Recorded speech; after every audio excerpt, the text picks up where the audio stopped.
Et puis, nous avons aussi une incertitude logique. Si nous pensons que tout ce qui est contradictoire est faux, alors à ce moment-là, nous avons une vision extrêmement limitée, et au contraire, ça nous empêche de voir que certaines réalités profondes ont un caractère contradictoire. J'ai parlé tout à l'heure de la contradiction entre l'onde et le corpuscule. Il y a les contradictions sur l'origine de l'univers. Autrement dit, il y a un principe d'incertitude logique. Et la recherche d'une connaissance vraiment pertinente est très difficile. Justement, quel est le propre de ce que j'appelle la pensée complexe? C'est une pensée qui n'isole pas ces objets et les sépare de leur contexte, puisque complexus veut dire ce qui est tissé ensemble.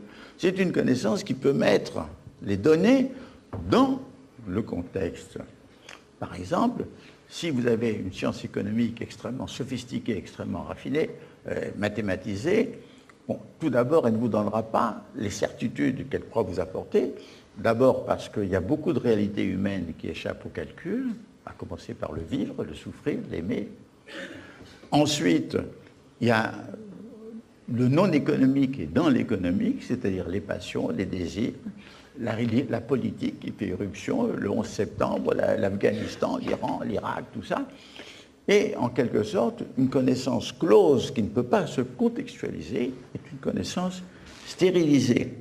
Donc, la connaissance pertinente est une connaissance qui peut, en quelque sorte, combiner les différents éléments de connaissance, les uns aux autres, de façon à ce qu'ils puissent s'adapter comme s'adaptent dans les mots croisés les mots verticaux et les mots horizontaux.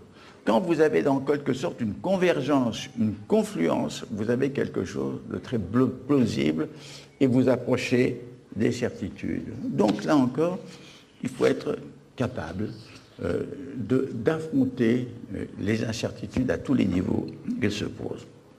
Alors, nous sommes à un moment historique extrêmement intéressant parce que il y a eu une prise de conscience de jeunes de la précarité apportée par un contrat, une voie nouvelle qui était promulguée.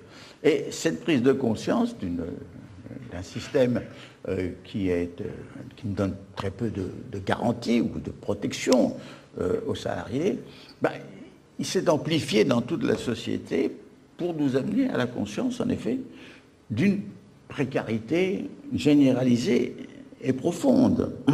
Alors, dans lequel, évidemment, il y a des facteurs propres à la France, c'était plus largement aux pays européens de l'Ouest où s'est établi un État, disons, assistentiel, avec les systèmes de sécurité et de protection sociale, qui, emportés dans la mondialisation économique, n'est plus capable de lutter à armes égales avec, par exemple, un système esclavagiste comme le système chinois, où, effectivement, les salariés sont payés extrêmement bas, où ils n'ont aucun droit syndical et aucun droit de grève. Ce qui explique pourquoi il n'y a pas seulement les capitalistes qui investissent en Chine de tous les pays, mais y compris les capitalistes de l'Inde. Parce qu'en Inde, les salariés sont très mal payés, mais ils peuvent faire grève de temps en temps. Là, en Chine, pas de danger. Donc, comment? Alors, ça produit des cotons, ça produit des jouets, ça produit des informatiques, ça va produire des voitures, ça va produire des avions. Comment pouvons-nous affronter ce monde? Ça nécessite une véritable repensée. Je ne suis pas là pour vous donner des recettes de cuisine, d'ailleurs, je n'en ai pas. Mais il faut, en quelque sorte, prendre conscience de la situation dans le cadre européen et dans le cadre mondial. Aujourd'hui, du reste, ce qui était limité à un problème de contrat pour des jeunes gens devient un problème global, n'est-ce pas, qui est finalement national et qui est planétaire. Alors, il est certain que là-dessus, je le répète, nous avons besoin d'un minimum d'assurance, de sécurité pour affronter l'incertitude fondamentale de la vie.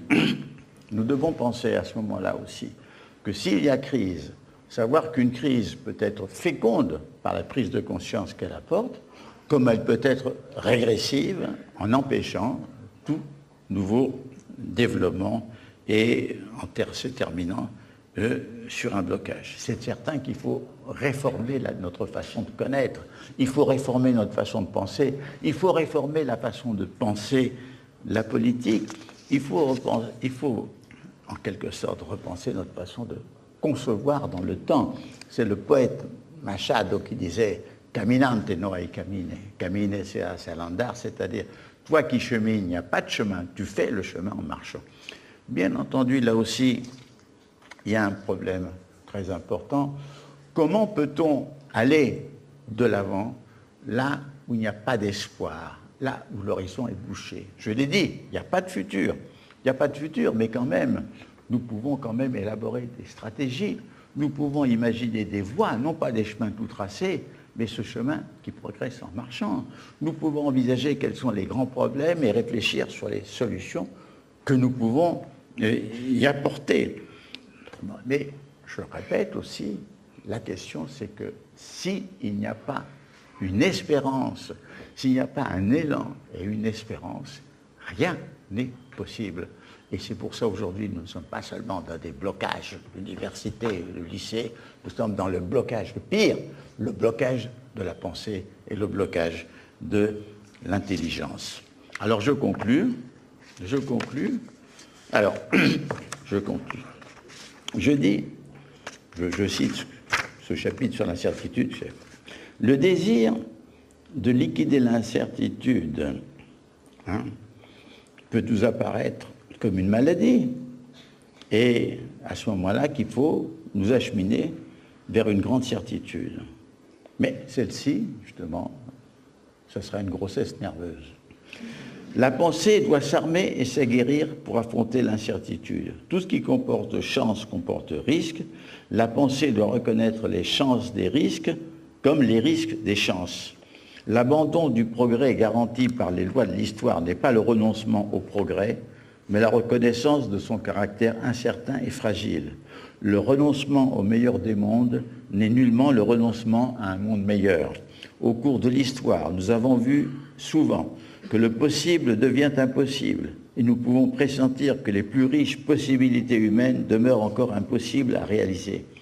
Mais nous avons vu aussi que l'inespéré devient possible et se réalise. Nous avons souvent vu que l'improbable se réalise plutôt que le probable. Sachons donc espérer en l'inespéré, œuvrer pour l'improbable, c'est-à-dire affronter de façon tonique les incertitudes.